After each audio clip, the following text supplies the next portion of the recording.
ഹരേ കൃഷ്ണ. രാധേ രാധേ. ഗോകുലത്തിൽ പൊന്നുണ്ണിക്കണ്ണൻ നീന്തി കളിക്കുന്ന കാലം. ഉണ്ണിക്കണ്ണൻ ഒരു ദിവസം ഒരു കുഞ്ഞു മയിൽപ്പീലിയെ കണ്ട് പേടിച്ചു. നിലത്ത് കിടന്നിരുന്ന മയിൽപ്പീലി മെല്ലെ മെല്ലെ നീങ്ങണു. ഉണ്ണിക്കണ്ണന് പേടിയായി. ഉണ്ണിക്കണ്ണന് സിംഹത്തെയും പുലിയും ഒന്നും പേടിയില്ല. പക്ഷേ ഈ പാവം മയിൽപ്പീലിയെ കണ്ട് പേടിച്ചു പോയി. ആ പേടി കണ്ട് യശോദമ്മ ഉണ്ണിക്കണ്ണനെ ആശ്വസിപ്പിച്ചു.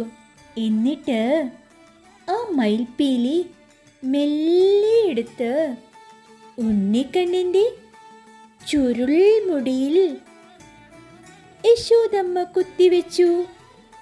എന്നിട്ട് ഉണ്ണിക്കണ്ണനോട് പറഞ്ഞു, പൊന്നുണ്ണിക്കണ്ണ, ഈ മയിൽപ്പീലി ഇനി മുതൽ ഉണ്ണിക്കണ്ണൻ്റെ കിരീടമാണല്ലോ. എന്തൊരു ചന്താണ് ഈ മയിൽപ്പീലി എൻ്റെ പൊന്നുണ്ണിയുടെ മുടിയിലിരിക്കുമ്പോൾ. ഇത് കേട്ട് ഉണ്ണിക്കണ്ണൻ കുടുകുടാ ചിരിച്ചു. ഉണ്ണിക്കണ്ണൻ ഒരുപാട് പേടിച്ച ആ മയിൽപ്പീലിയെ ഉണ്ണിക്കണ്ണൻ പിന്നീട് ഒരുപാട് ഇഷ്ടപ്പെട്ടു. മയിൽപ്പീലി ഇല്ലാത്ത ഉണ്ണിക്കണ്ണനെ നമുക്കറിയില്ലല്ലോ. എത്ര വിഷമങ്ങളുണ്ടായാലും ഉണ്ണിക്കണ്ണനെ ഉള്ളിൽ നിന്ന് വിളിച്ചാൽ നമ്മുടെ സങ്കടങ്ങളെല്ലാം ഒരു മയിൽപ്പീലിയുടെ ലാഘവത്താൽ കണ്ണനാമുണ്ണി എടുത്തു മാറ്റുമല്ലോ. എന്നിട്ട് മധുരതരമായൊരു പുഞ്ചിരിയാൽ കള്ളക്കണ്ണിറുക്കി ഒന്നു നോക്കും.